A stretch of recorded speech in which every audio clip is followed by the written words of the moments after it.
السلام علیکم dear readers and listeners, welcome back to our channel. کیا حال ہے؟ امید ہے خیر و عافیت سے ہوں گے اور عید کو بھرپور انجوائے کر رہے ہوں گے۔ تو آج میں لائی ہوں آپ کے لیے ہمارے سلسلہ ناول وحی کماسا کی قسط نمبر 11، جس کے لکھاری ہما قریشی ہیں۔ امید ہے آپ اس سے لطف اندوز ہوں گے اور ہمیں اپنے قیمتی آراء سے ضرور آگاہ کریں گے۔ ناول شروع کرنے سے پہلے میری آپ سب سے ایک درخواست ہے کہ آپ ہمارے چینل کو ضرور سبسکرائب کیجیے، ویڈیوز کو لائک کیجیے اور بیل آئیکن کو ضرور دبائیے گا تاکہ ہمارے ناول کی تمام اقساط کا نوٹیفیکیشن آپ کو بر وقت مل سکے۔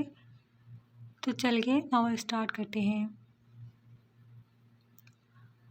آج چھٹی کا دن تھا۔ جہانگیر پیلس میں اس وقت الیاس صاحب کے دونوں بیٹوں سمیت تینوں پوتی پوتے بھی نشست فرما شام کی چائے سے لطف اندوز ہو رہے تھے۔ بابا، پھر آپ نے شمون اور ثانیہ کی شادی کے بارے میں کیا سوچا ہے؟ رضوان صاحب اپنی زوجہ کے مسلسل ٹہوکے پر بالآخر بول اٹھے تھے۔ ہمارا جو بھی فیصلہ ہوگا وہ آپ لوگوں کو جلد پتہ لگ جائے گا۔ فی الحال یہ بتائیے کہ شمون سے بات ہوئی؟ وہ اصلی سرد لہجے میں بات ختم کر گئے تھے۔ فیضان صاحب ایک گہری سانس کھینچ کر رہ گئے۔ ان کا بیٹا ضد میں بالکل اپنے دادا پر گیا تھا۔ بابا صاحب، شمون آپ کا ہی پوتا ہے۔ کہتا ہے جب تک دادا صاحب اس کی شادی کی ضد نہیں چھوڑیں گے وہ پاکستان واپس نہیں آئے گا، اور کل رات تو اس نے ایک نیا انکشاف کیا ہے۔ مسز فیضان نے اپنے بیٹے کے فرمان ان کے گوش گزار کرتے مزید قیاس کیا۔ کیسا انکشاف بہو؟ انہیں اپنی بہو کی یہ سسپنس پھیلانے والی عادت سے سخت چڑ تھی۔ یہی کہ اب اس نے وہاں کوئی لڑکی دیکھ لی ہے جو اسے پسند آ گئی ہے۔ وہ جلد اس سے شادی کرنا چاہتا ہے، بس لڑکی کے راضی ہونے کی دیر ہے۔ جہانگیر صاحب کی کشادہ پیشانی پر ناگواری کے بل واضح ہوئے تھے۔ لڑکی مسلمان تو ہے نا؟ بہو، اپنے بیٹے کو بتا دو ہم کسی گوری کالی کو اپنی بہو تسلیم ہرگز نہیں کریں گے۔ وہ عورت ہماری نسلوں کی امین ہوگی، بتا دو اپنے بیٹے کو اچھے سے۔ وہ سخت برہم ہوئے تو وہ جلدی سے اس بات میں سر ہلا کر خاموش ہو گئیں۔ اور بابا صاحب، میری بچی؟ شامین بیگم نے خاموش بیٹھی ثانیہ پر ایک نظر ڈال کر متفکر لہجے میں استفسار کیا۔ شارق اور براق کانوں میں ہینڈ فری ٹھونس کر موبائل پر جھکے فٹ بال میچ دیکھنے میں مگن تھے جو قطر میں خوب زور و شور سے کھیلا جا رہا تھا۔ جب میں نے وعدہ کیا ہے کہ ثانیہ اسی گھر کی بہو بنے گی تو پھر اتنی پریشانی کس بات کی ہے بہو؟ وہ اپنی شامین بیگم کے مزاج سے خوب واقف تھے، جنہیں رائی کا پہاڑ بنانے کا بس موقع چاہیے ہوتا تھا۔ مگر دادا بو، کیا اس سب میں میری پسند کوئی معنی نہیں رکھتی؟ اس بار ثانیہ کی جانب سے احتجاج بلند ہوا تھا۔ وہ چاہ کر بھی کوئی جواب نہیں دے سکے تھے۔ اس گھر کے مردوں کو جہاں چاہے شادی کرنے کی کھلی چھوٹ ہے، مگر اس گھر کی عورتوں سے رائے تک لینا گوارا نہیں۔ آپ کے اسی جذباتی فیصلے نے جہانگیر پیلس کی ایک کلی کو مسل کر خاک کر دیا۔ اب آپ کیا چاہتے ہیں کہ ثانیہ رضوان بھی یوں ہی انچاہے رشتے کی بندش میں لپٹ کر سسک کر جان دے دیں؟ وہ روحانسو ہو گئی تھی۔ خود کو لاتعلق شو کرتا شارق کان سے بلوٹوتھ نکالتا اس کی جانب متوجہ ہوا، جس کا رندا ہوا لہجہ اس کے غم کا گواہ تھا۔ مت بھولو ثانیہ کہ وہ میرا جذباتی فیصلہ نہیں بلکہ اس بدبخت کا خود سر بغاوتی فیصلہ تھا، جس پر شاید وہ عمر بھر بھی پچھتاتی رہے تو یہ سزا کم ہے۔ جہانگیر صاحب کے لہجے کی سختی اور آواز کی کرختگی پر سبھی دم بخود سے خاموش رہ گئے تھے۔ مگر میرا کیا قصور ہے دادا بو؟ اس گھر کی ایک بیٹی کی خودسری کی سزا مجھے کیوں مل رہی ہے؟ بالآخر آج وہ مزید خاموش نہیں رہ سکی تھی، کیونکہ جو لڑکیاں اپنے ماں باپ اور بڑوں کے خلاف جا کر اپنی زندگی کا فیصلہ کرتی ہیں، گھر کی دہلیز لانگتی ہیں، وہ اپنے ساتھ ساتھ پیچھے رہ جانے والیوں کو بھی برباد کر دیتی ہیں۔ ہمیں ڈر لگتا ہے جس عزت کو بنانے میں ہم نے ایک عمر لگا دی، اس لڑکی نے مٹی میں ملانے میں محض ایک لمحہ لگایا تھا۔ ان کے لہجے میں نفرت نہیں تھی مگر غصہ واضح تھا۔ سب نے افسوس سے ثانیہ کو دیکھا، جو نہ جانے کیوں پرانے زخم تازہ کرنے کے در پر تھی۔ ٹھیک ہے پھر دادا بو، میں اپنی زندگی کے ہر فیصلے کا اختیار آپ کو سونپتی ہوں، کبھی پلٹ کر آپ کے فیصلوں پر آواز تک نہیں اٹھاؤں گی، مگر اس کے بعد آپ انہیں معاف کر دیں گے؟ براق، شارق، اس کے ماں باپ، تایا تائی سبھی خاموش تماشائی بنے بیٹھے تھے، جبکہ وہ آج اپنے دادا بو سے باز پرس پر اتر آئی تھی، جو اس واقعے کے بعد سے حد سے زیادہ شفاق ہو گئے تھے۔ اگر تم چاہو تو ہمیں اپنی مرضی بتا دو، جہاں کہو گی ہم چھان بین کر کے تمہیں وہاں رخصت کر دیں گے۔ وہ کس قدر کڑا دل کر کے بول رہے تھے یہ صرف ثانیہ ہی جانتی تھی۔ وہ استہزائیہ مسکرائی تھی۔ دادا بو، آپ میرے باپ کے بھی باپ ہیں، آپ کا ہر فیصلہ سر آنکھوں پر۔ آپ مجھے اپنے جس پوتے کے ساتھ نکاح میں باندھ دیں گے، میں خوشی خوشی اسی کھوٹے سے بندھ کر ہی تمام عمر گزار دوں گی۔ وہ گھاس پر ان کے قدموں میں بیٹھتی رندی ہوئی آواز میں بولتی اپنے ماں باپ کا دل چیر گئی تھی۔ شارق نے بے چینی سے پہلو بدلا تھا۔ ثانیہ، اپنے کمرے میں جائیں آپ۔ وہ اپنی لاڈلی پوتی کی آنکھ میں آنسو برداشت نہیں کر سکے تھے۔ ان دونوں میں تو ان کی جان بستی تھی۔ شارق، شمون کو کال ملاؤ اور اسے کہو کہ ہم سے بات کرے۔ وہ حکم صادر کرتے اپنے کمرے کی جانب بڑھے تھے، جبکہ شارق فوراً الرٹ ہوا تھا۔ جہانگیر صاحب کا مزاج انتہائی سرد تھا۔ آج تو واقعی میں شمون کی خیر نہیں تھی۔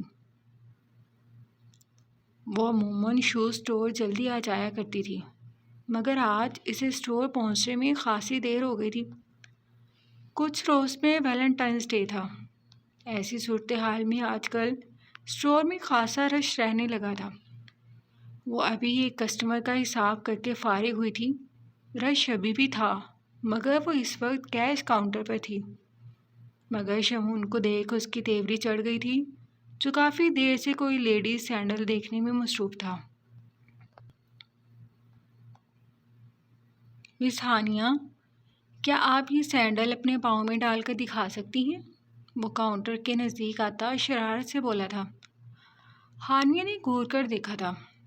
یہ سینڈل آپ خود کیوں نہیں پہن لیتے؟ اس نے دانت کچکچائے۔ دراصل میں یہ شوز اپنی ہونے والی مسز کو ویلنٹائن ڈے پہ گفٹ کرنے والا ہوں۔ بس سائز میں ذرا پرابلم آ رہی ہے، لیکن مجھے یقین ہے کہ آپ کا اور میری ہونے والی مسز کا سائز سیم ہے، تو آپ ذرا آ کر چیک کر لیں تو میرے پاؤنڈ ضائع ہونے سے بچ جائیں گے۔ وہ بدستور ہیزل رنگ آنکھوں میں مانے کے چمک لیے شرارت سے گویا ہوا تھا۔ سوری، اس معاملے میں آپ کی کوئی مدد نہیں کر سکتی۔ اس نے چہرے پر سپاٹ تاثرات سجائے انکار کیا۔ اوکے، پھر میں ابھی پولیس کو کال کر کے یہاں بلواتا ہوں اور ان سے کہوں گا کہ اس دن شاپ میں ہونے والی ڈکیتی میں تمہارا ہاتھ شامل ہے۔ ہانیہ نے اس چالاک شخص کی مکاری پر منہ کھول کر گھورا تھا، جو کس قدر دلیری سے اس پر اس قدر گھناؤنا الزام لگا رہا تھا۔ مسٹر شمون، آپ کا دماغ تو درست ہے نا؟ ہانیہ بے یقین لہجے میں بولی۔ اب تک تو ٹھیک ہے، مگر اگر آپ نے اس شوز کا سائز چیک کرانے میں میری مدد نہ کی تو پھر میں واقعی میں میرا دماغ اپنی جگہ پر رہے نہ رہے۔ اس کی میں آپ کو گارنٹی نہیں دے سکتا۔ شمون نے اس کے فق پڑتے چہرے کو دلچسپ نگاہوں سے گھورا تھا، جس کی گھور سے آنکھوں میں خوف ہچکولے لے رہا تھا۔ دیجیے، اس نے جھپٹنے کے انداز میں شوز تھام کر کھڑے کھڑے ہی اپنے پاؤں میں ڈالا تھا۔ گداز پاؤں میں چمکتی نگینوں والی سلور رنگ ہائی ہیل کی خوبصورتی دیکھ شمون کی نگاہوں میں ستائش اتری تھی۔ دیکھ لیں، ٹھیک ہے، آپ کی گرل فرینڈ کے بالکل پرفیکٹ آئے گا یہ سائز۔ وہ سختی سے لب بھینچتی پروفیشنل انداز میں گویا ہوئی تھی۔ شمون نے انابی لبوں پر امڑتی مسکراہٹ بمشکل دبائی تھی۔ مسز ٹوبی، اب میں واقعی مطمئن ہوں۔ اس انداز پر وہ تلملا کر رہ گئی۔ یوں؟ وہ مٹھیاں بھینج کر خود کو حتی الامکان پرسکون کرتی کاؤنٹر چھوڑ کر شوز ریک کے سامنے پڑی تھی۔ سوچ لو ہانیہ، مجھ سے نکاح کرنے میں تمہارا فائدہ ہی فائدہ ہے۔ وہ اس کے ساتھ ساتھ چلتا آج اسے ہر حال میں راضی کرنے کا متمنی تھا۔ دیکھیں مسٹر، اگر آپ یہاں شاپنگ کی غرض سے آئے ہیں تو ٹھیک ہے، اگرچہ آپ صرف میرا وقت برباد کرنا چاہتے ہیں تو سامنے وہ رہا راستہ۔ ہانیہ کسٹمر کو کاؤنٹر پر بھیج کر ذرا ٹھہری تھی، جبکہ اس کے سرد لہجے اور تپش زدہ لفظوں پر اس نے شوخی سے نگاہیں چلائی تھیں۔ اچھا چلو، ایک ڈیل کرتے ہیں، تم مجھ سے شادی کر کے پاکستان چلو، وہاں میں تمہاری اور تم میری فیملی سے مل لینا، ہم 3 ماہ ساتھ رہیں گے، ہسبینڈ وائف کی طرح۔ او سوری، آئی مین جسٹ فرینڈس کی طرح۔ اچانک سے ہانیہ کے گھورنے پر وہ سنبھل کر گویا ہوا تھا۔ ہم ساتھ رہ کر ایک ایکسپیریمنٹ کر لیتے ہیں۔ تمہیں جب کبھی لگے کہ تم میرے ساتھ اپنی پوری زندگی نہیں گزار سکتی تو ہم ایک اچھے موڑ پر اس رشتے کو ختم کر دیں گے۔ ہانیہ نے کرب سے آنکھیں میچ کر کھولی تھیں۔ پچھلے 6 ماہ سے لندن کی ہر رات اس پر بھاری گزر رہی تھی، مگر آج کا دن بھی شاید اس کے خلاف ہی تھا۔ میں طلاق یافتہ ہوں۔ جہاں تک مجھے اپنی ہم وطن کی اعلیٰ سوچ کا علم ہے، آپ جیسا ایک غیرت مند مرد ہرگز بھی ایک طلاق یافتہ کو اپنانے میں دلچسپی نہیں رکھتا ہوگا۔ ہانیہ کے ٹھنڈے ٹھار لہجے میں کیے گئے انکشاف پر اس کی بولتی واقعی میں بند ہو گئی تھی۔ چند لمحے تو وہ حیرت سے گنگ کچھ بول ہی نہیں سکا تھا۔ مگر میں پھر بھی تمہیں اپنانا چاہتا ہوں ہانیہ، تمہاری ہر خوبی اور خامی کے ساتھ۔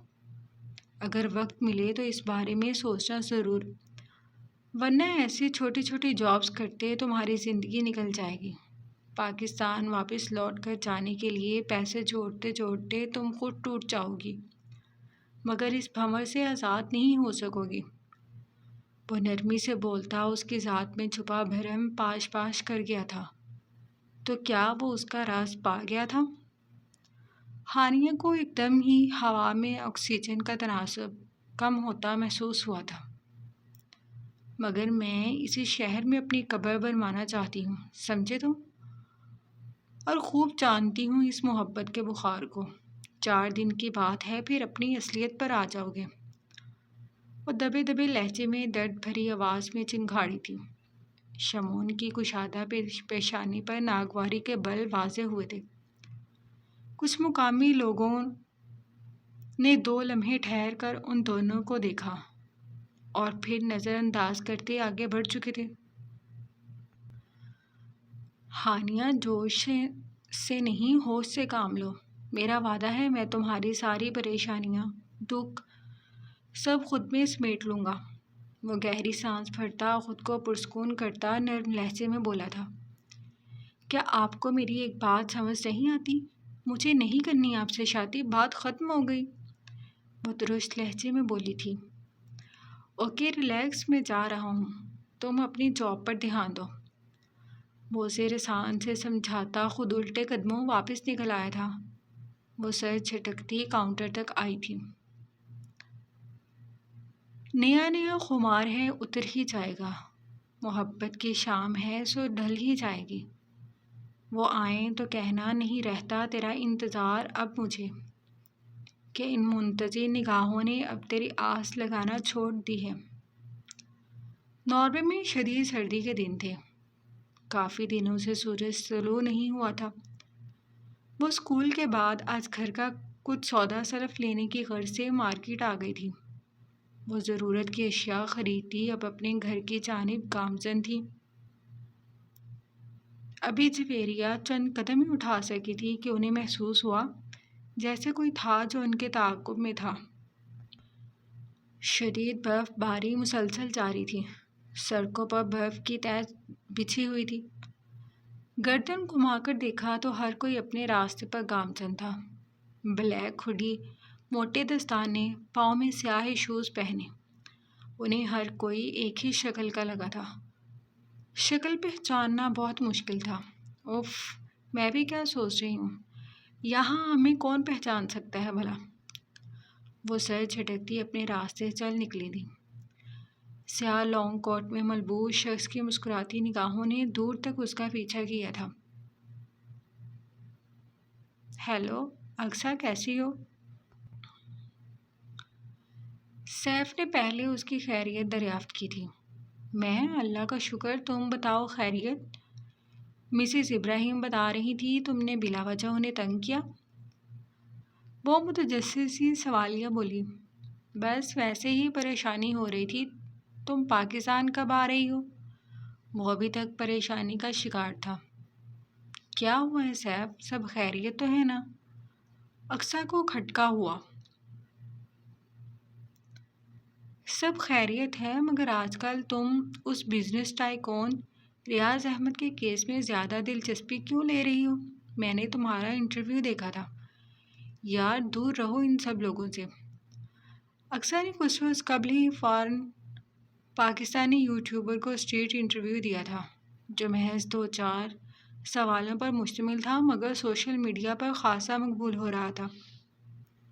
ایسا کچھ نہیں ہے سیف، مگر اب میں اپنے پیشے سے دور تو نہیں رہ سکتی نا۔ اس نے تحمل کا مظاہرہ کیا تھا۔ خیر، زیان کیسا ہے؟ اس نے بات گھما دی تھی۔ ٹھیک ہے، اور یہاں بہت خوش بھی ہوں۔ تم بتاؤ، جاب کیسی جا رہی ہے؟ اور انسٹیٹیوٹ کیسا چل رہا ہے؟ وہ سوالیہ لہجے میں گویا ہوئی تھی۔ اچھا چل رہا ہے، تم فکر نہیں کرو، نرمی روز چکر لگاتی ہے۔ خیر، میں تمہیں بعد میں کال کرتا ہوں۔ اپنا اور زیان کا بہت خیال رکھنا، اللہ حافظ۔ رابطہ منقطع ہو گیا تھا، مگر وہ پریشان تھی۔ آخر ایسی بھی کیا بات تھی جو وہ اتنا پریشان تھا؟ اقصیٰ کو تشویش ہوئی تھی۔ وہ چاہ کر بھی اسے اس مسٹری باکس اور عجیب و غریب چیزوں کی بابت بتا نہیں سکی تھی۔ جاری ہے۔ جی تو ڈیئر ریڈرز اینڈ لسنرز، کیسی لگی آپ کو آج کی قسط؟ امید ہے آپ نے انجوائے کیا ہوگا۔ تو ملتے ہیں نئی قسط کے ساتھ، تب تک کے لیے